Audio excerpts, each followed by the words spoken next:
The situation in Laos, I think, is particularly sad because there, just like everywhere, they need work to do. Tourist numbers are not high enough there yet to employ a whole lot of elephants. So the only work there now really is logging. Uh, but so much of Laos has been logged. There's so little natural forest yet left. Uh, the Chinese in particular are buying vast amounts of logs for the construction they're doing in China. Uh, the trouble is that the only good trees that are left are down in the bottom of very steep valleys, on the top of very steep hills, places where in the old days they said this is too difficult, too hard, too dangerous to log, and now they're sending elephants into places like this. So there are an awful lot of injuries. And then there are a lot of elephants that are being overworked uh, to the point where it's dangerous to their health. They're exhausted.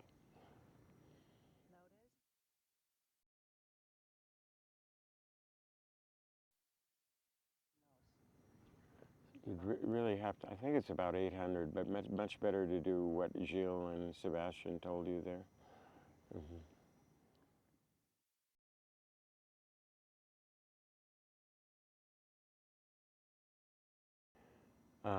There's a great irony in elephants logging in the forest. That is we capture them in the wild. Essentially, we make slaves of them.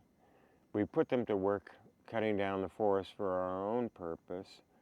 So they're actually cutting down their own home, and they're cutting down the home of their relatives that are still left in the wild.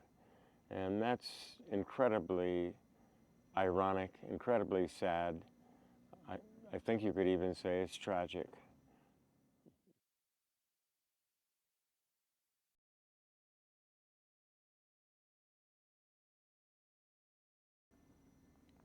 In Laos, I would say there are two primary reasons for declining numbers. One, there's just so little forest left uh, that there simply isn't that much work for them to do.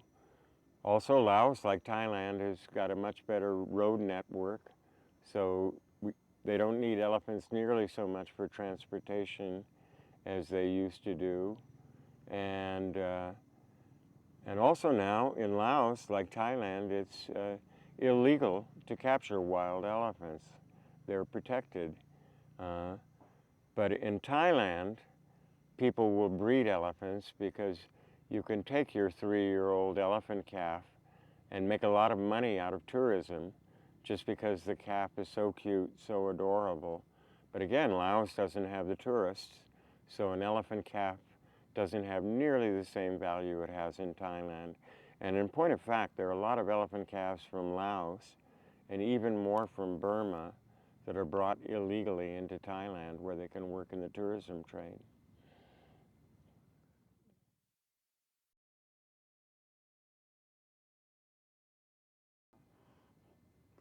No, we know the numbers of elephants, domesticated elephants in Thailand pretty well.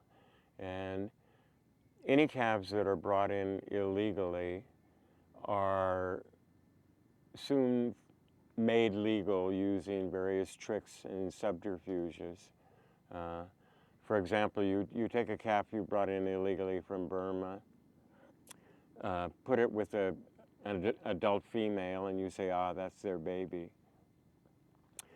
Because calves are really not required to be registered until they're 8 years old.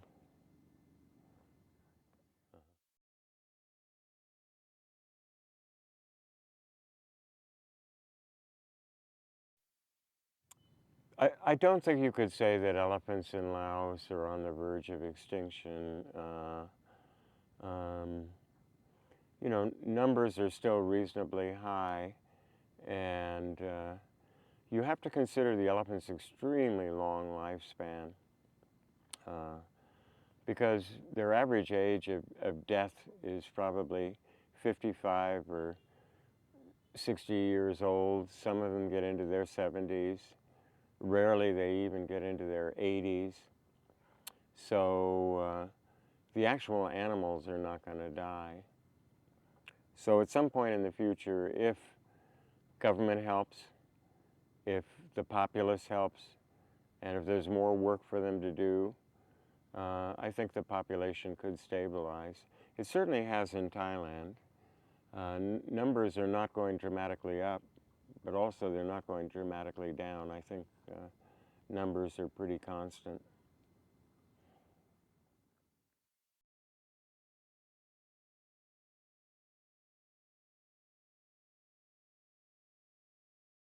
Um, Certainly a lot of elephant experts have gone into Laos and tried to help them. I know Thai veterinarians go in quite regularly and give inoculations and do more complex surgeries. And because another problem in Laos is there's no veterinary school in Laos.